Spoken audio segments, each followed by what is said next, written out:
What's happening, guys? Kenny here again, and today I've got another hype versus reality video for you guys.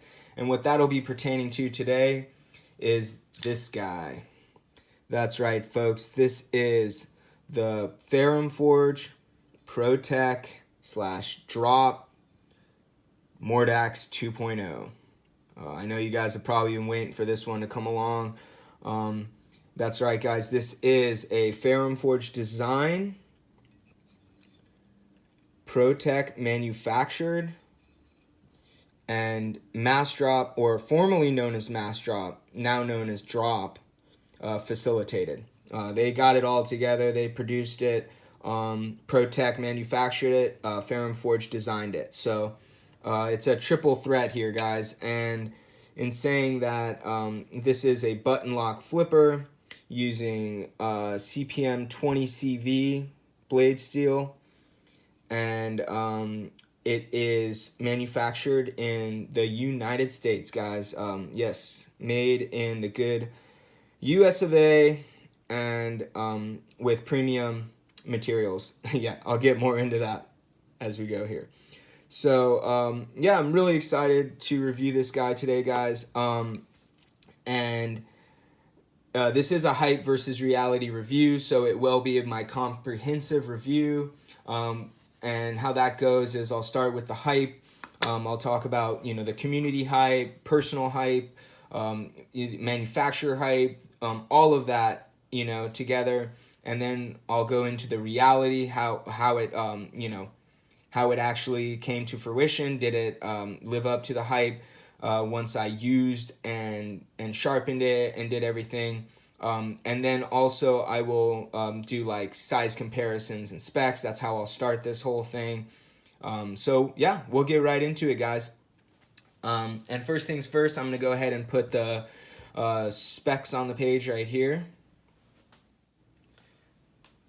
I don't want to waste your guys' time and spew off a bunch of numbers. So put the specs here, and then we'll move right along.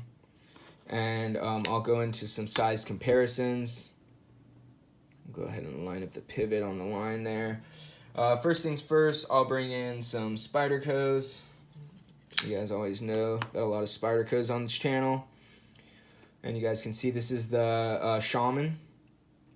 And it's a relatively similar size knife, although much broader blade. And then I'll bring in a Domino. Domino's definitely a shorter knife, although the handle's very similar. Blade length's just much shorter. And then I'll go ahead and bring in some Benchmades. And we'll go with the full-size Griptilian, which is a very, very similar size knife. And then the Bug Out, which is, all, of course, going to be smaller. And moving right along, we'll go right into some Chavez knives. This is the Redemption 229. This is actually a very similar size knife to the Mordax. And then, of course, the regular, this is the Redemption Street.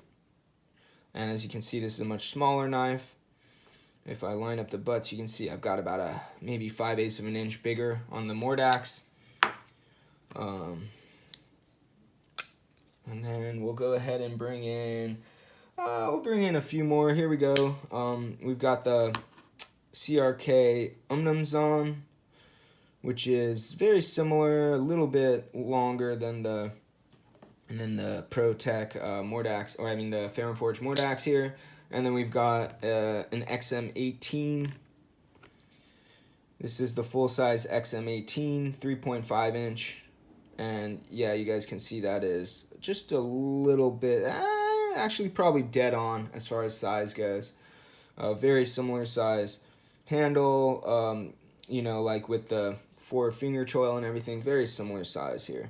Just more upswept blade there with more belly. So saying that, got through that, and we'll go ahead and get right into it. I'm going to start with the hype, guys, and this is going to go, just going to talk a little bit about the companies involved, and then I'll go into more of the hype. So yeah, guys, this is made here in the United States, which is really nice. Ferrum Forge design, which you guys know, they are down in San Diego, in Southern California here, where I am. And then Protech is actually up in Artesia, which is kind of South LA County. And actually, this is where I grew up, was in Artesia. So a little bit of the hype involved was this collaboration between Ferrum Forge and Protech, which is awesome. Two California companies, two companies that are really, have gotten deep into refinement. They're known for their, fit and finish and just attention to detail.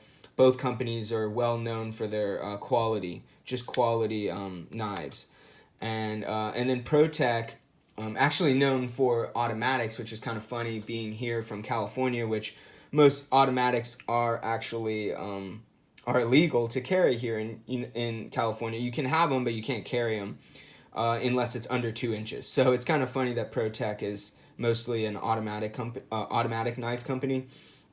And then Ferrum Forge, well known for their designs, more actually well known for their customs, obviously, which is where they come from. And the customs that they make are just, known for being very ergonomic, although still very functional as a cutting tool, but cool looking, like very cool designs, almost like almost like that Renaissance looking knives.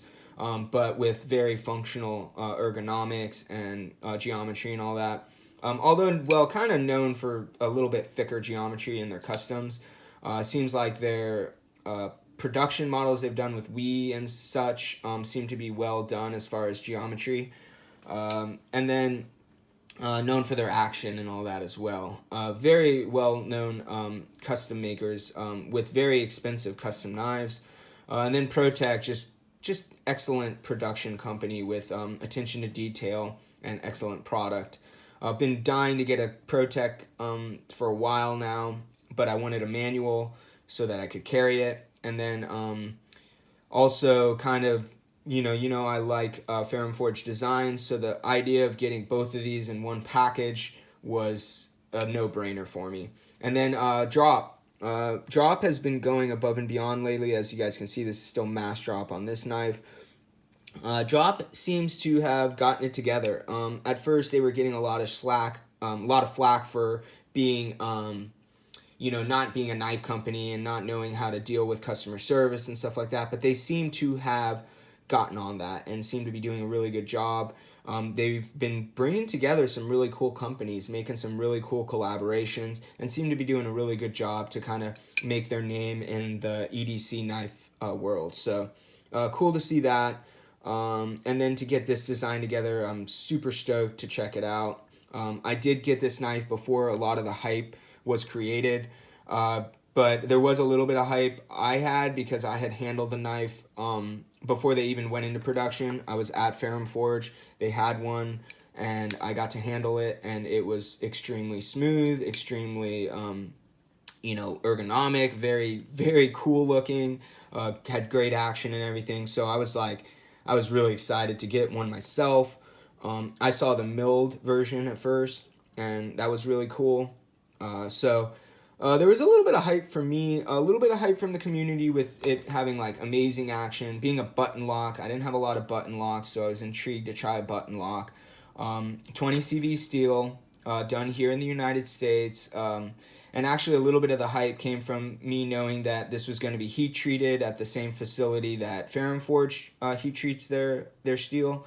So that was something that Elliot told me Elliot from Ferrum Forge told me that I was really excited to see that and see how it was treated. So I was really intrigued by this knife, guys, and excited to check it out.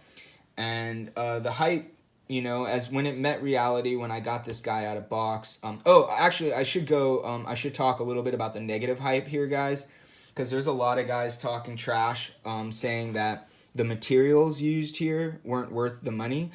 These do go, I think the going rate for these on the first drop was about $275. I think that's what I paid. If you add the milling, it was even more expensive. Or maybe it was $250 with a $275 with the milling. I forget exactly what it was, but it's right there in that range. And people were saying that aluminum scales weren't worth the money. And guys, I'm kind of getting tired of hearing this. I hear a lot of guys talk about materials equating to value. I understand that in most things in life, the materials used equates to value. But it only goes as far as you can, as it can go, guys, because when you're talking about materials, yes, materials matter in value, but the way you treat the materials and the way that it's done a lot of times matters more than the materials used. We've seen this already with a lot of steels. A lot of guys say that it has to be M390 if it's over a certain price range, but we've seen that the M390 isn't even performing to the level of some of the much cheaper, not even powder metallurgy steels that we're seeing, just treated better. So it's only as far, you can't see the value here, guys. You don't see the value sometimes, but a lot of times, guys say just because it's an aluminum scale, it's not worth the money. That is not true, guys, and I'm tired of hearing it. With my last video with the Microtech, I got a lot of guys saying it's not worth the money because of the aluminum scales. Like, just right off the bat, just saying it's not worth it. Done. You didn't even handle the knife, guys. You didn't even try it. You didn't even use it to make sure that that it's not going to be worth the value. It's just, I'm tired of hearing guys just saying just because of materials, something's not worth it. It's just not true. It really just isn't. And it's kind of like a lot of the things in this community, it's just all talk. It's all talk. We talk about, oh, it's not worth it because of this. Yeah, well, how about we use the knife and then decide if it's worth the money? You know what I mean? I know we don't need to spend $500 to find out if something's worth or not worth it. That's kind of a crazy way to go about it, and that's why we do these reviews. But I'm also tired of seeing people do bad reviews on knives just because of the materials used. That's not how it works. So in saying that, I'm going to move into the reality, guys. Yes, the negative hype of this being aluminum scales. In reality, when I got this thing out of the box, guys, I was super impressed. The finish on this aluminum, this anodizing they do, is stellar. It's got almost like a matte, kind of almost a texture, but no texture. It's smooth, but it's got that matte finish. It almost has a feeling of texture to it, but it's smooth. It is done extremely well.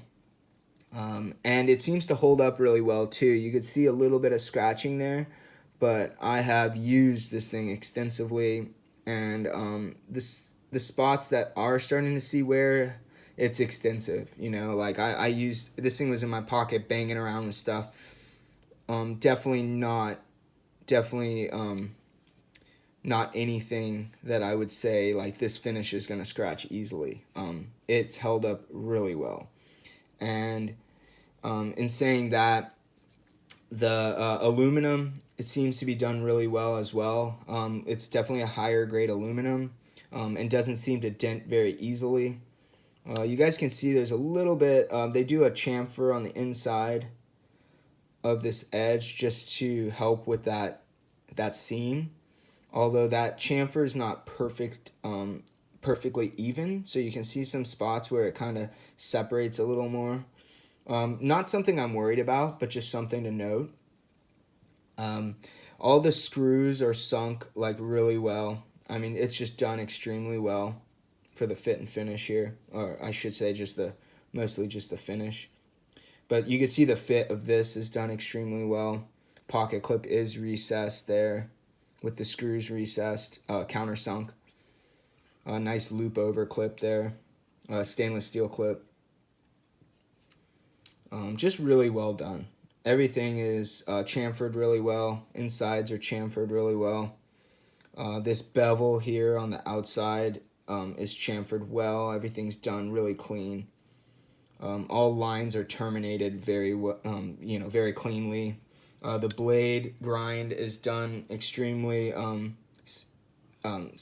symmetrical. Oh god, I couldn't get that one out. It's very symmetrical. All the grind lines are terminated, pretty evenly. The swedge is done really well, and this is chamfered nicely. The finish is like a stone wash, but does have a bit of a sheen to it. It's done really, really well, and it seemed to hold up really well too. Don't see a lot of marks there on this, and I did do a lot of cutting. So yeah, grind seems to be done very evenly. The chamfer on the flipper tab is done well. No sharp edges or anything. Really well done. Everything's just chamfered and done really well. Fit and finish is excellent. As you guys can see, it's perfectly centered. Yeah, just excellently done. And I have nothing to gripe on with the fit and finish. And then moving forward into action, guys, I did hear a little bit of negative stuff coming from guys after I had already got my knives, guys saying like having action issues and stuff, but as you guys can see, no action issues here. The detent, as far as like, we don't have a detent ball going into a detent hole, but what you have here is you have the button lock riding into, there's a pocket here that it locks into. You see the edge of that pocket there? That keeps the knife closed, and then it has a little ramp that it jumps up onto the tang, and then it locks into this pocket right here. You guys can see that as that comes over and locks in. And yeah, it's done extremely well. Like extremely smooth. This is on ball bearings. It's actually ceramic ball bearings. And it is, as soon as you disengage that lock, it is free swinging right in. You guys can see that. I can easily just push the button and fling it out. So that's, you know, what that, another thing that button locks always get that kind of hype for. Very smooth, guys. Very cool sound too with the aluminum. And even a lot of times with button lock, once you like release it, it won't be as smooth, but look at that. Even with the button lock released and that pressure from the spring pushing it up against the tang, it's still pretty much that drop shutty action. So really, really nicely done with the action. You guys can hear that little bit of rattle you're hearing is the clip. Just that clip has a little bit, it's off the handle, just that little tiny bit. So action is amazing, guys. And as far as the lockup, there is no play and side to side. There is, and this is something that I should have said this in the hype. Button locks do have a bad reputation for having some up and down play. And this one is, oh God, guys, there is the slightest bit of up and down. I mean, you can't hear it or anything. I can just barely feel it. And it's nothing that I would think would be an issue or something to think about. This thing is locked up so tight. There is no way this thing is going to come down on your fingers. But there is just that little tiny bit of movement. But guys, it is so minimal and nothing I even thought about at all in using this knife. And for the most part, I would consider this lockup, you know, just rock solid. So yeah, really impressed with the action on this guy and the fit and finish. Excellently done. So moving on into the performance, I am going to put some of my use up on the screen right here. And yeah, guys, when I put this knife to work, that was one thing. There was one thing that when I first got the knife, something that was blaring to me that was something I felt was an issue was the geometry. And with the edge that came from the factory, it wasn't amazing, but it wasn't horrible. It was actually decently done, but it just wasn't like screaming sharp. and the edge was somewhat obtuse. It was not as shallow as I would like on my knives, but that also comes from the geometry of the knife, and I'll get more into that when we come back. But it's just not as thin behind the edge as I would hope for with this type of knife and this type of steel and all that. I just felt like they could have ground it much thinner. And this is one of the gripes I have with the knife, is just the geometry. Um, the actual stock thickness is great, and with that stock thickness, it could have been very slicey blade, especially with how broad the blade is as well. But overall use of the knife, I actually really enjoyed the knife, and the 20CV seems to be treated very well in this case. The first edge I put on it, it seemed to come up pretty well. It doesn't seem to have like too much of a fatigued or burnt edge. It seemed to deburr very easily, and it seemed to actually hold that edge for a nice long time. And I was thoroughly impressed by the way this 20CV has acted. It is going to go to Kurt, and it is probably going to go to Gerald as well for some cut testing, because I'd like to see how this performs in his testing. But yeah, overall, guys, the 20CV seems to be treated very well. And I think the target range was 60 to 61, which is good. That's really good, guys. We don't want to see anything under 60, to be honest. Everything under 60 is just kind of like, might as well just use a different steel if we're using 20CV or M390 types of variants under 60 HRC. But this one seems to be done well. I would definitely put it over 60 HRC from my experience.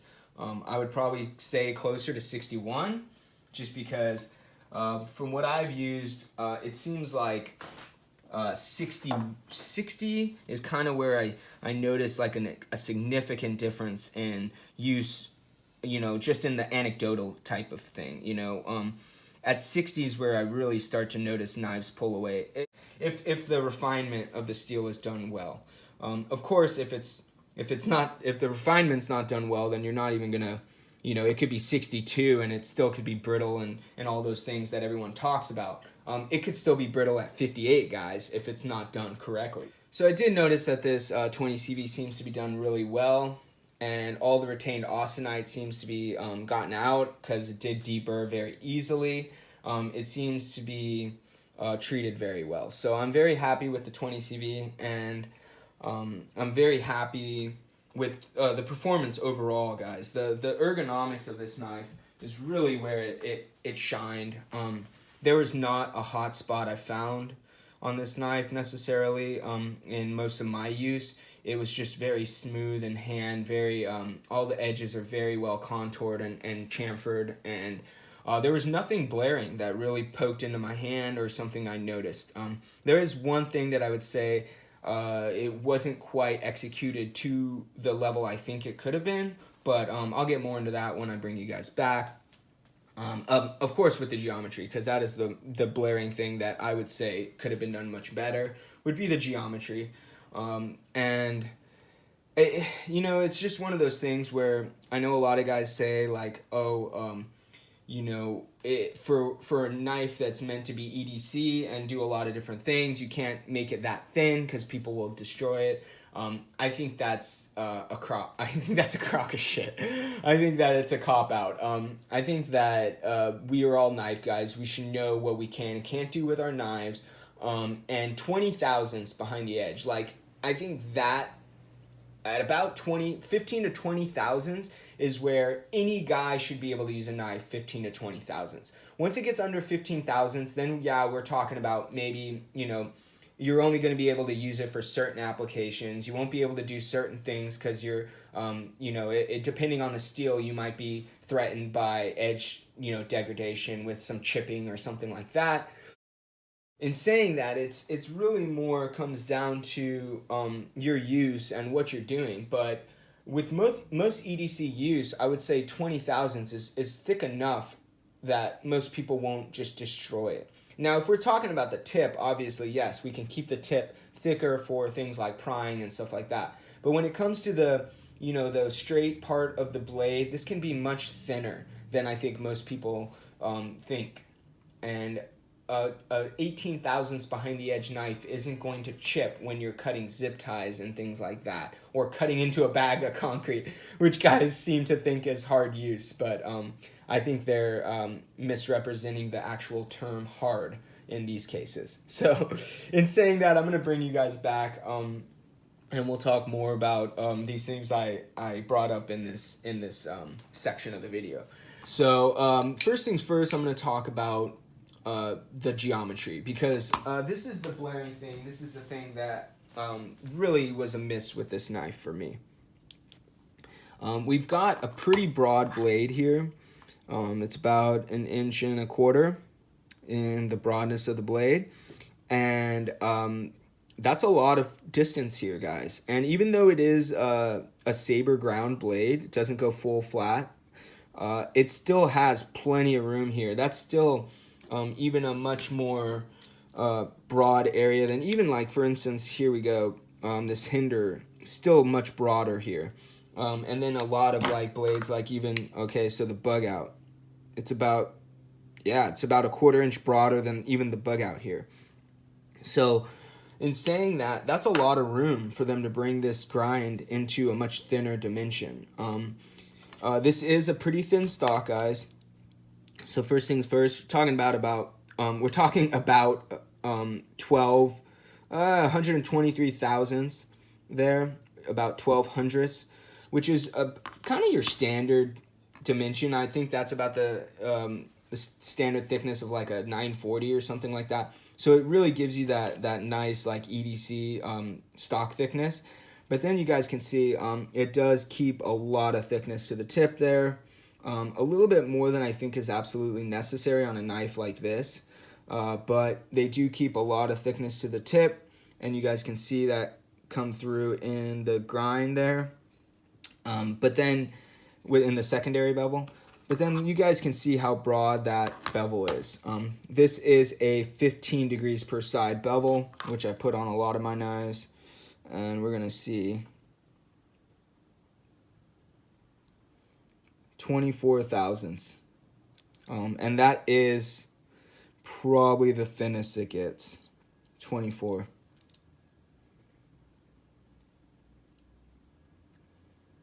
27.5. As we get up into this belly, it's going to get worse. 31. Guys, what the hell? This is such a thin such a thin stock. Why does it need to be so thick, guys? 38.5. And then at the very tip, I'd probably say 40.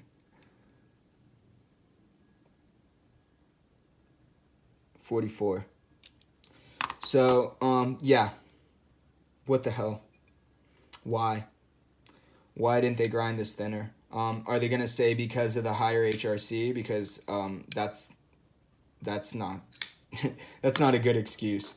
Kind of blown away by how thick the geometry is on these. I cannot believe they didn't go thinner. Yeah, it's just kind of surprising to me, but it's the elephant in the room for me with this knife, guys. Sorry, while I got this out, we'll show you 46.9. So great thickness and carry for in the pocket, but yeah, just really blown away by how thick that geometry is, guys. Why did they go so thick on such a thin stock? Kind of just an EDC slicing beast that they just didn't grind that way. And in saying that, this is the perfect candidate for me to regrind. Although I don't know how the Protech warranty would do with that. This is my knife probably forever, guys, so I'm not really worried about it. I did get the green plane handle, which I thought would be better with Ergonomics, and I was not wrong. I think this is probably one of the most ergonomic knives I have. The clip, everything just falls into my hand so perfectly, and I don't feel anything on this. It's just amazingly done. In this grip, hammer grip, guys, and saber, and however you pinch, however you want to hold the knife, it really does just fit, and it feels so amazing in my hand, in this grip, in this position. When I come up here, guys, this choil is just not big enough for my hands. If I'm pinching like this, it is, which is kind of how I pinch up on a knife anyways, usually. I'm not usually coming up here into a hammer grip. But in this grip, it's actually just enough, and it fits just right in that like pinched up grip like this. And it works great like this. So, yeah, this is great as far as choking up on it. Into hammer grip, you guys will see this is not enough choil for a hammer grip style. I don't ever use my knife like this usually, guys, so it's not something I had to think about. But like this, it was fine. And I wouldn't think, I think this is just fine the way it is. But a little bit more choil for someone that's going to be choked up, in hammer grip would be nice for those kinds of guys. Do I think it needs a choil, finger choil? No. But I see why they do that, to avoid the whole beard thing. But I honestly don't see the need for a choil here. I would have rather them brought the blade back and get another 1/4 inch out of it. Although this is just fine. It really doesn't bother me the way this is, and it works great. So I didn't get hung up in the choil too much when cutting. Got plenty of blade out here where I could kind of stay away from it, although you still can get hung up in that. But yeah, overall the ergonomics on this knife are excellent, guys. I really enjoy the ergonomics, and I think that is the thing that just blows this knife out of the water. Like, I just love the ergonomics of this knife. And as far as the button lock's concerned, it's recessed. Like, you can see that it's only protruding ever so slightly. Let me grab something that's straight here to show you. Sorry, guys. You guys can see there, just ever so slightly off the surface. But in saying that, it is recessed enough where just pushing it like this, if you're not inside that recess, it's not going to close. So it's recessed enough where just holding the knife isn't going to close the knife on you. And you really do have to get your finger in there to release it. I never found myself with my finger on the button, or like even like this. I never felt like I was going to release the button. So they did a really good job of keeping the button out of the way. And I really appreciate that. Button locks, there's nothing here to lock it out. So you could always disengage this, but the idea, for one, this would stop it if you did accidentally push that. But other than that, I just don't see you accidentally pushing this button lock. But really, really well done. And ergonomics are amazing. They did make this knife in a titanium version. It was only available through Ferrum Forge. And guys, this is where I'm going to talk about why aluminum is what you want. This knife, guys, you were talking about a 3.5 inch blade. Why would you want a knife this size to be 7 ounces? Because you want titanium? Like, guys, really? I would rather the knife be as light as it is and carry as well as it does. 3.8. So it's right there in that really comfortable weight, like 3 to 4 ounces, really comfortable. Although weight on a knife, I don't really pay attention to it as much as I used to. Like something like this, I would have never carried years ago. I would feel like it was too heavy at 5.3 ounces. But honestly, it doesn't bother me. I like the weight of this, and it has like that more, heavy duty feel to it. And the knife is still really well balanced. you know, like perfectly balanced essentially. With something like this, it is perfectly balanced as it is. Ooh. Right there. Do you really want it to be super handle heavy? I don't. For what? Are you going to be hammering in nails with your handle? And if you are, still going to ding up a titanium handle. So I'm not really sure why everyone's just so dead set on everything being titanium once you get in over like $200. I don't understand it. I don't want titanium in something like this. I actually like the fact that it's aluminum because it's much lighter. It will ding a little bit easier than titanium, but it doesn't matter, guys. It really doesn't. In saying that, yeah, I was really impressed with this knife overall, and I really did love it. What would I change? Obviously, you guys know I would just change the geometry. I really just think that is what this knife lacks big time. 20 CV, I could do with or without it. I love the 20 CV on this knife. It sharpens really easily. It deburrs really easily. It seems to have all the retained austenite out of it for sure. Here's some, obviously some normal, what's it called? Tissue paper.